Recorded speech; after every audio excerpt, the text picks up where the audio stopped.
Welcome to the Rockstar Principals Podcast with your hosts, National Distinguished Principal Dr. John Ross and National Digital Principal Dr. Nicholas Indeglio.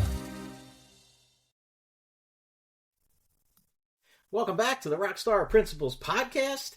Nick Indeglio and John Ross are here for yet another week of exciting education-related action. So we've got a lot to talk about tonight. And John, you want to kick us off with our first topic, which I thought was an interesting choice by you. Yeah. I mean, thinking about how we spent time in our first episode this season talking about things that we were right about. I thought, full disclosure, I mean, it's more often than not that there's things that we've been right about. We could have done a bunch of episodes just on that. But thinking about, there were some things that maybe we didn't quite hit the mark on, maybe that we felt a certain way about. Look, you two guys been around as long as we have, leading schools. There's occasionally going to be times where you don't quite hit the mark with what you're thinking on something. So I thought we would do a quick segment on things that we wanted to confess that we were wrong about. I think confession is good for the soul. And it's as good a time as any to talk about the things we were wrong about. And since our short videos are doing better than a lot of the other content online right now, we might as well talk about a subject that there's not much to talk about. So we're not wrong that often. So what do you want to lead us off with, John?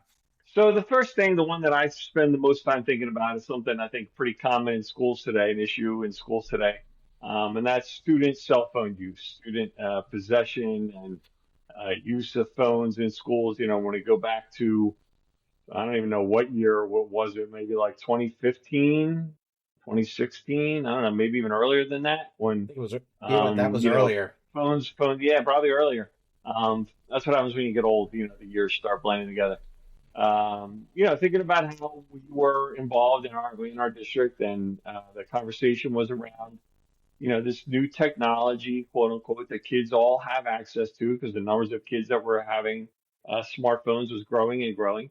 We're going to maximize it. Everybody's going to have a device, so let's do a bring your own device. And, we're going to allow kids they're going to have this great technology piece in their hands, and we're going to use it for everything from, calculators to doing research to, finding apps that are going to be helpful for educational growth. And we had these wonderful plans where, they're not going to have them out when you don't want them to be out. They're just going to be there when you need them. And, we went full bore in like red zones and yellow zones and green zones. And, isn't this so great? And there were people on my faculty at the time, and there were people that we were friends with that were like, this is a bad idea. And we're like, no, this is the way we're going. And, couldn't have been more wrong on that. Couldn't have been more wrong on that one. They quickly became a distraction, very quickly became a distraction, created problems both in terms of, inappropriate use and kids taking them from one another, and distraction from the lesson, kids gaming when they're supposed to be doing something, just multiple levels. It was just a huge whiff on my part in particular. Someone who was kind of really behind the idea. Couldn't have been more wrong on that one.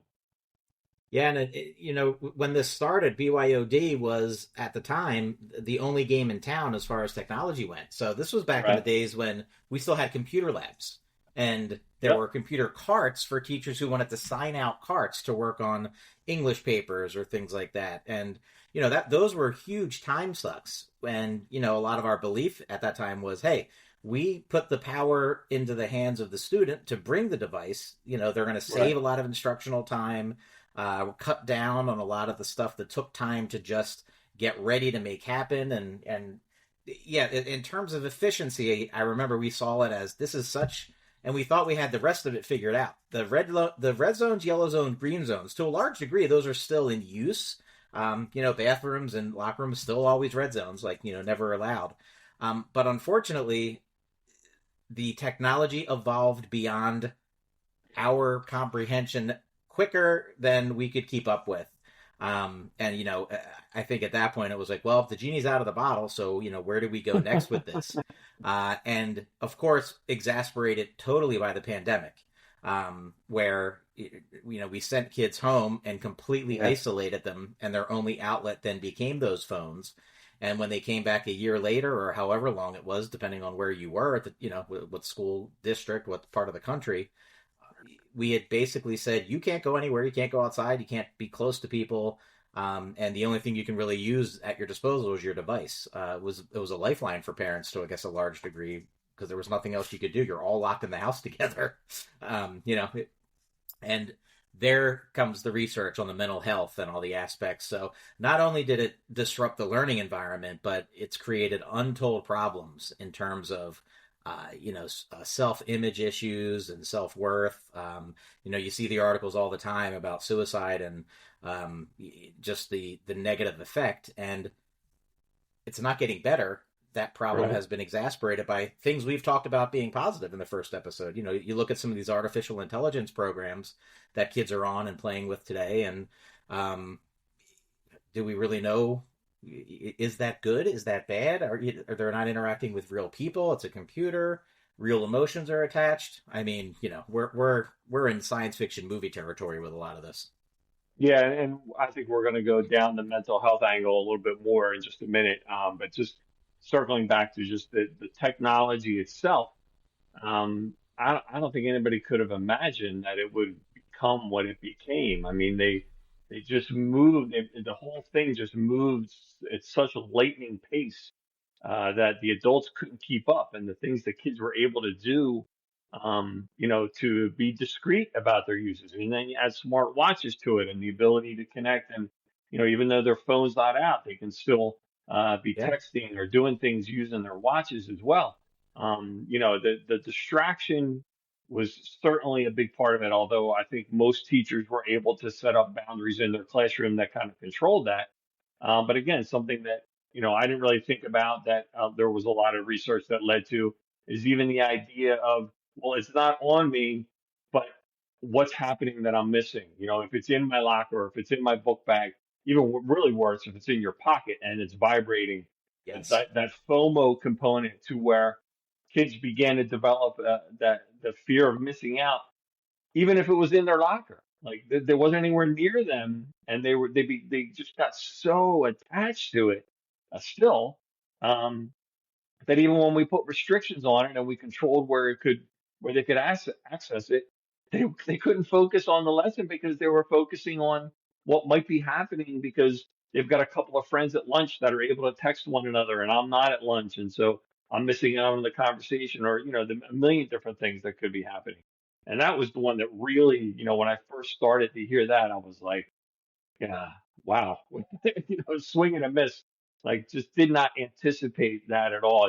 Our approach a lot, like I said, was the teachers controlling your classroom, and people were against calculators when they first came out, and people were Yep. against chalkboards, like, you want to go back to easels, and we kind of made light of a lot of that, even in our podcast. I think we did even at the Yeah. time, Yeah. Definitely. and not even thinking about there's just so many ramifications that we didn't even contemplate that, I really wish we had. I don't know that we would have done anything differently other than anticipating some of those things and trying to maybe not be quite so enthusiastic about the idea. Yeah, I mean, and the opposite side of the FOMO piece, because that in the research that came out, that really struck me too. But additionally, just how the dopamine receptors get tipped off when they get that notification of a text message or a social media like, and it's akin to addictive behavior. An alcoholic getting a drink, a gambler, get plugging the coin and pulling the lever, and it's like, okay, great. Well, we just put a drug or a weapon into a, Yeah. Yeah. So weaponized education. we mentioned social media, so let's talk about the second one that we were wrong about. This was actually a major component of presentations that we used to do. Yep. Not just us, but we heard several others. But that's the idea of access to social media. So what do you have to say about that? Yeah, we jumped on board right away as a, first it was with us as a tool to educate and community. Within the podcast ourselves, we right away with the podcast, we realized we've created a space for people to feel welcomed, and the problems of the principal were shared out. we expanded that with the notion of, well, we have to tell the world the types of good things we're doing in schools. And while social media could have negative sides, one of the good things it can do is share the good news. And the quote we would use in our presentations, John, was, if we don't tell our story, someone else will.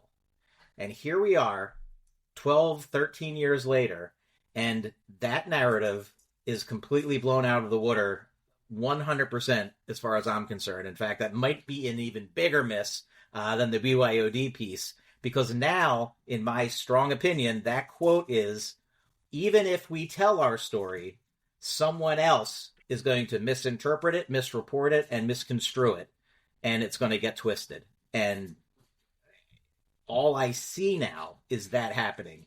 I can't honestly, genuinely remember the last time on a school page that I was in charge of, anything that I've tried to do that was positive, it didn't somehow turn into a cluster, for lack of a better term. Yeah, and it really it makes me think. I'm probably going to butcher the quote because I'm forgetting it, but there was a Ben Franklin quote about going to battle with someone who buys ink by the gallon, and that's really what it's become. In that, like, you can't try to combat people. Not combat's the wrong term. You can't try to even reason with people. You can't try to make a point. No matter what you post, if you've got enough followers, no matter what you share, somebody's going to have something negative to say. Someone, somehow, some part of it is going to offend someone, or it's bots or something. Like, there's something out there, this negativity of the social media wasteland, where you put a picture of, like, oh, look at this beautiful picture of my newborn baby, and somebody's gonna be like, oh, you shouldn't be holding a baby that way, or it's something that you just think, how could somebody ever find fault with this?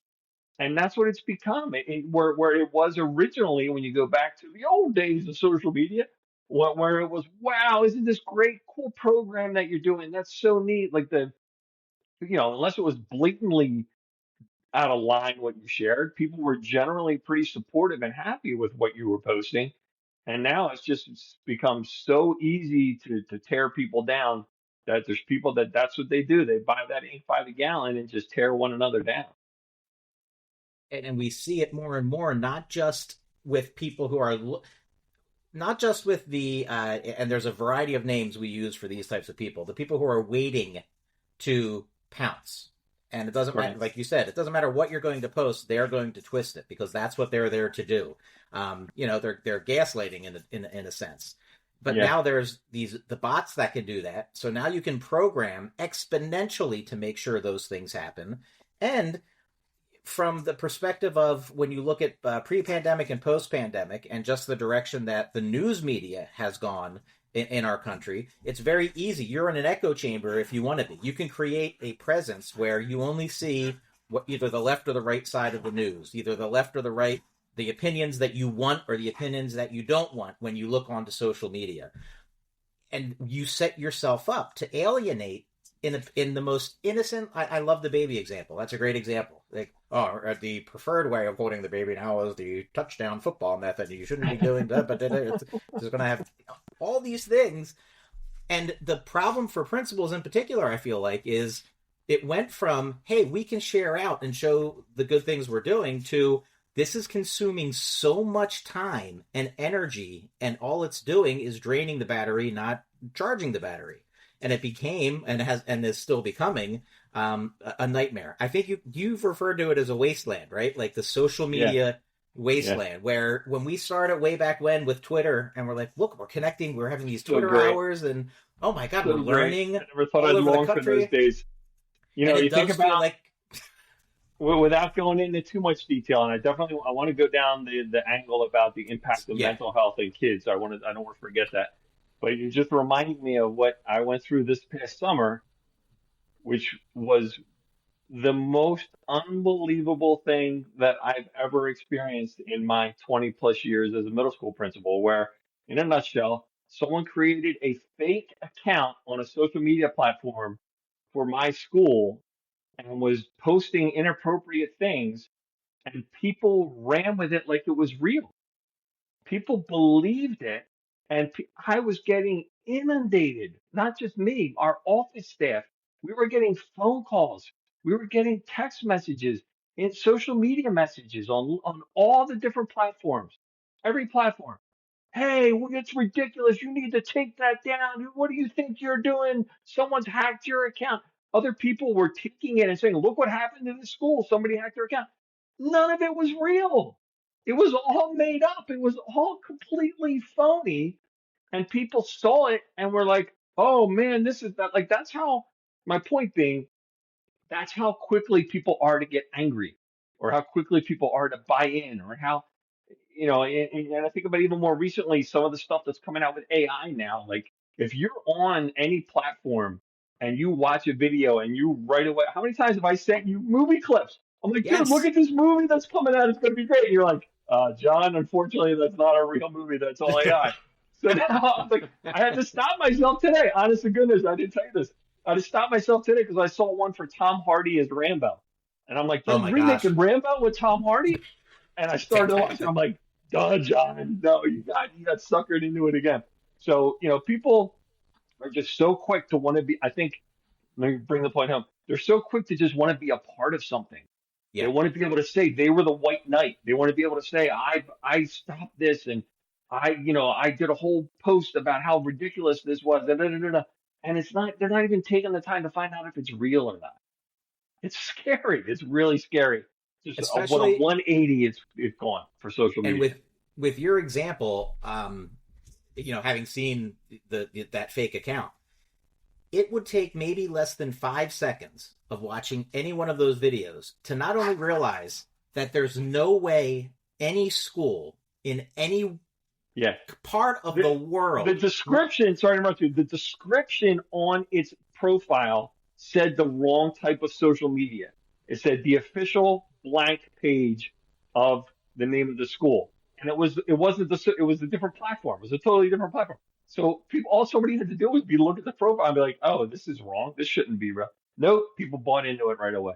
Nope. I mean, it fits into each piece of what we're saying with that. Now, and you're talking about an imposter account. That leads you right into the mental health aspect in the piece where our children, right, who don't have the fully developed frontal lobes, who will snap a picture and post it without thinking. They think later, someone helps them think about it later, but it's too late at that point. You can't take that back. One of the things we used to talk about was how when we were kids, if you tripped and fell in the cafeteria, whoever happened to be looking at you at that moment would laugh, and it was funny, and you might be embarrassed for a day, maybe 2 days, but that's going to wear off real quick.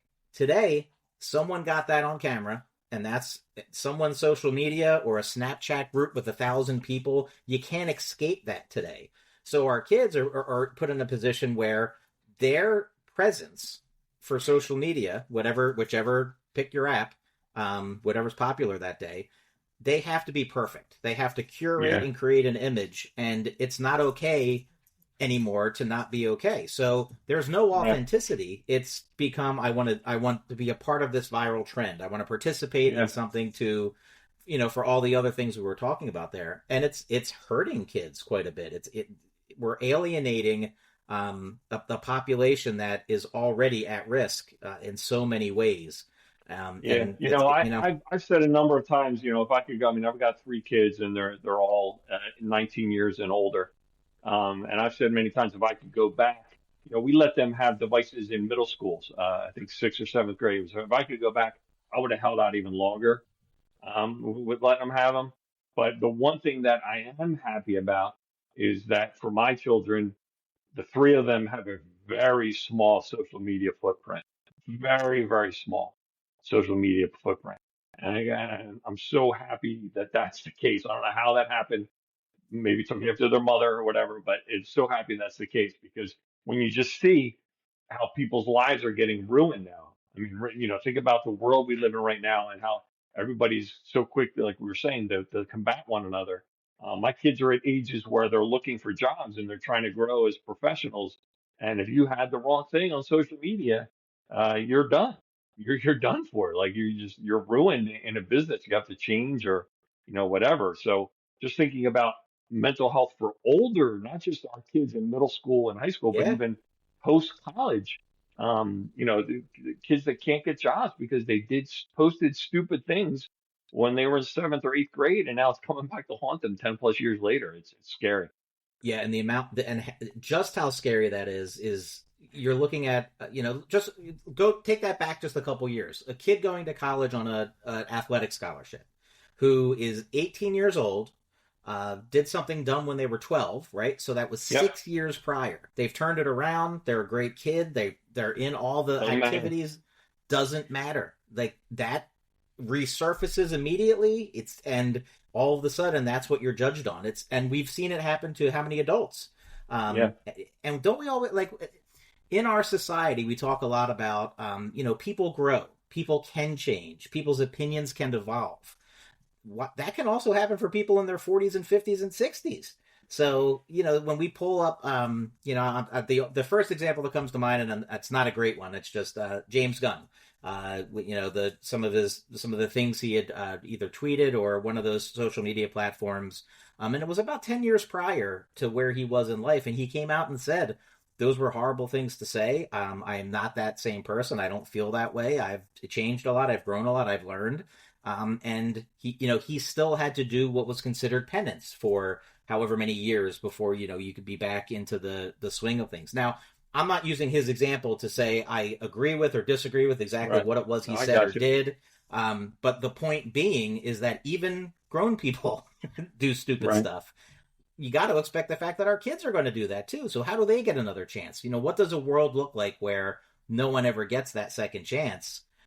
It's a scary, scary thing. Yeah, it is scary. I mean, again, to what you said to open up the segment, I think back when we were starting all this, 10 plus years ago, and our strategy, your strategy of, all right, we're going to be a presence on Twitter, we're going to be a presence on Facebook, and we're going to use that to drive up numbers, and we gained followers, and we were so excited. We were picking up steam, gaining followers, gaining people that were interested in what we were doing, and getting the interactions on social media were so great and everything. And now we're at the point where, like, hey, we just like doing this, and if people want to watch it, like, if we don't want to have to use, and it's good for the clips, and we can post the clips and everything. And TikTok is just a whole nother level of social media. It's incredible. And just thinking about how we use it professionally. And I think the lines have blurred a lot. I guess what I'm trying to say is between when you think about professional use of it, and I think this is part of the problem, professional use of it, you can't even go on the LinkedIn. LinkedIn is created for your professional use. Like, that's supposed to be, and you go on there and people post stuff and you're like, what are you doing? What are you, like, you're an adult now. You're not some 14-year-old kid. Right. You're an adult posting stuff on the social media platform that you're saying you want to use to help yourself get a job, and you're sharing things and putting things, whether it be political or social events, or yourself holding beverages when you're out places. Like, you never know how that's going to come back to hurt you. That even the platform that's meant for professionalism is being used inappropriately by people. A great example. Absolutely. Yeah. So we were wrong on those. So mea culpa on our part. Excuse us. We're sorry if we led anyone astray on those two things. Get your money back, I guess, is all we could say. Yeah. Hopefully you're still employed. So our fun segment, we always like to close with something fun, either something in pop culture or things that are going on in our lives. And this might be a little bit of both. You and I have both recently jumped on trends, I guess, things that are trends in terms of the health and wellness field. A month or so ago, I entered the world of the cold plunge. And as recently as earlier this week, Nick entered the world of the hot sauna in your home. So I have a cold plunge that is in my garage. Nick has a sauna that he's set up. So I don't know. I haven't talked to you since you tried it. What was the first go round?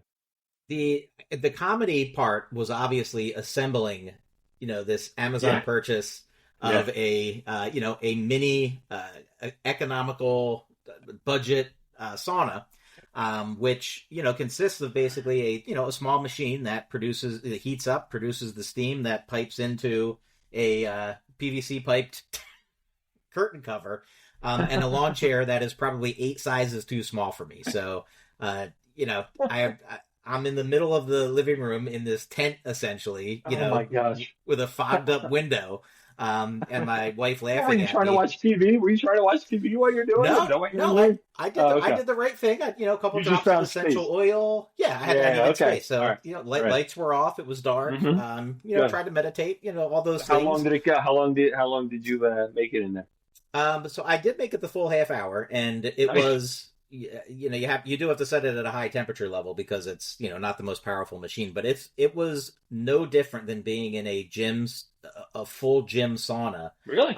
Yeah, I mean, the heat's a little moister. Obviously, it's not the full dry heat, because you're using Yeah. water in order to cause that. But super efficient, very quick to set up and use, and initially, the benefits I immediately get from it, like that sweat release is it feels like exercise, even though it's not. You get that endorphin release. I was able to relax pretty quickly afterwards, and just the warming up of the muscles. So, I just had the shoulder replacement surgery, Yeah. and one of the biggest parts of that recovery is you're icing so much, and after use, you're tired and you're sore, and it always feels tight and stiff. And it was one of the, coming out of that sauna, coming out of that small little tent from that fit in a box from Amazon. It's not a sauna, Nick. It's a sauna. a, a sauna. They do make Yeah. doubles, which I the can't fact even that begin to imagine. Like, how two people could get into any. yeah, the last thing I want to do is be on one of those with somebody else. I mean, I love you all, buddy, but like, I don't care how big it is. I want to be by myself, and if I'm in one of those things.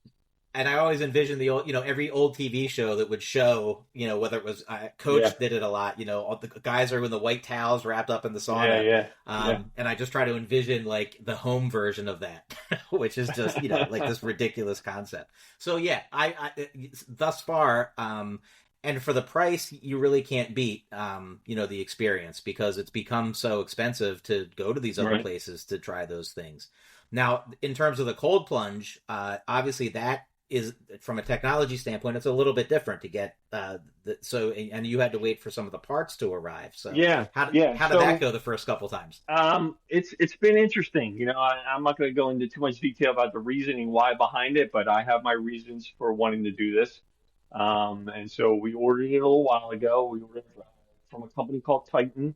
We shopped around and kind of found one that we thought was great. And it's just the circular barrel. We didn't get the lay down tub. It's a circular barrel. You kind of squat down in, and the water raises up to your neck level. We got the chiller that comes with it, so we don't have to like bring bags of ice or whatever. The chiller was on back order to begin with, and then, but interestingly enough, it was on. So we were told by the company it was on a container ship in the port of Los Angeles, and the container got knocked off into the harbor in Los Angeles. And so we were complaining about why it wasn't delivered, and they said, okay, we're going to upgrade you because we feel bad about not delivering it on time. They upgraded us to the Wi-Fi connection. So I can now on my phone set the temperature for the cold plunge. So it's got a filter and everything that it cycles through. What was I going to say? Oh, so yeah, the first couple times, I kind of got interested in it because my son Cameron does it. He lives in Colorado, and he has one on his patio in Colorado. As you can imagine, it gets quite cold in Colorado, and he uses it like he goes out and breaks the ice off the top and gets in. Now he's 24 years old, so he's a little bit more up his alley to be doing that. I wasn't really interested in that. Did a little research myself into it, and just found that the target area for a gentleman of my age and fitness level was around 50 to 55 degrees, which doesn't sound very cold, but when your butt is in the 50 to 55 degree water, it's quite cold. So I started at like 60, 62, worked my way down. So I'm a couple weeks into it, and I'm 50 degrees for 3 minutes every weekday, and it's been great for me. I found it because I'm not a coffee drinker. So it's really helped me like energize in the morning. It's really helped me get myself, going. I wish that energy would last throughout the day, but it lasts as long as a cup of coffee for sure. So it gives me that bolt of energy. the meditation as well, just trying to think of other things, Yep. going to your happy place. And that's embracing the suck a little bit, because I know they say, you're supposed to make the most of that as well. But yeah, it's like I'm in. Like I don't know. I've looked at a lot of the research and a lot of different opinions about the health benefits, and in terms of like the potential downsides, I don't think any of them really impact me. So yeah, I've been very, very happy with it. It's been great. They talk a lot with the cold plunge about the inflammation relief, and bringing inflammation Yes. down. In addition to so I think it's fascinating that you have actually felt the energy part, like the cup of coffee effect, Right. that people talk about. So that's one of the ones you wonder, okay, is that real, or is that exaggerated? So Yeah. it's interesting to hear Yeah. that it's real. But from an inflammation standpoint, like have you felt as though are some things maybe less sore, anything akin to like, oh, that was like I took 4 Advil instead, but I didn't take any Advil. It was, a couple hours after the cold plunge and my Yeah. elbow doesn't hurt or whatever. Right. So I'm a stubborn old guy. Like I'm not one that takes Advil. Like I'll just Mm-hmm. suffer through it or whatever.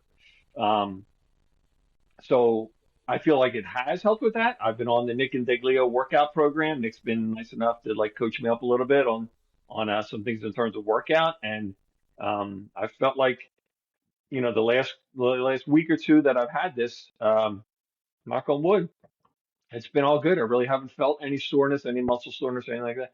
Now, I will say one of the things that you learn to do is how to get yourself into a small enough ball to fit in that tub. So I am getting a little bit of a stretch every morning because I'm having to like, roll myself up to fit in that. If I was, if I was more than like 6'2", 6'3", I think you'd have a hard time fitting in that.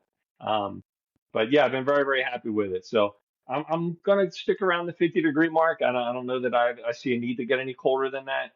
Again, I feel like it's the third episode in a row where I'm gonna mention Joe Rogan. I'm not stalking you, Joe Rogan. But like I know some of the folks like Rogan and all, they talk about like what my son does, like getting in the sub-zero temperature or Yep. whatever, and like that's not for me. Like going down to 30 degrees or whatever. Well, from what I've seen, the Nick and Daily line, the juice isn't worth the squeeze for me when it comes down to that. Right. I'm good with 50 degrees. Like I'm getting the message, body. Like I'm receiving the message for sure at 50 degrees. So I don't feel the need to go any lower than that. At some point when after you eventually have watched Task on HBO, Yeah. there's a pretty pretty powerful reference to the concept of what cold water can do to you.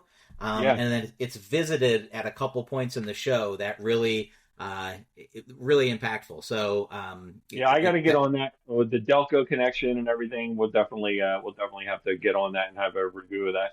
And also, I yeah. think we're gonna have to bring your sauna down and go right from Yes. sauna into the cold plunge. Right, we'll set it up in the garage. You just go Oh. right from one end to the other. You want a wake up call? That's definitely a wake up call. Wow. We'll get up the nerve to try that at some point too. Yeah, we'll have to get some video on that one for sure.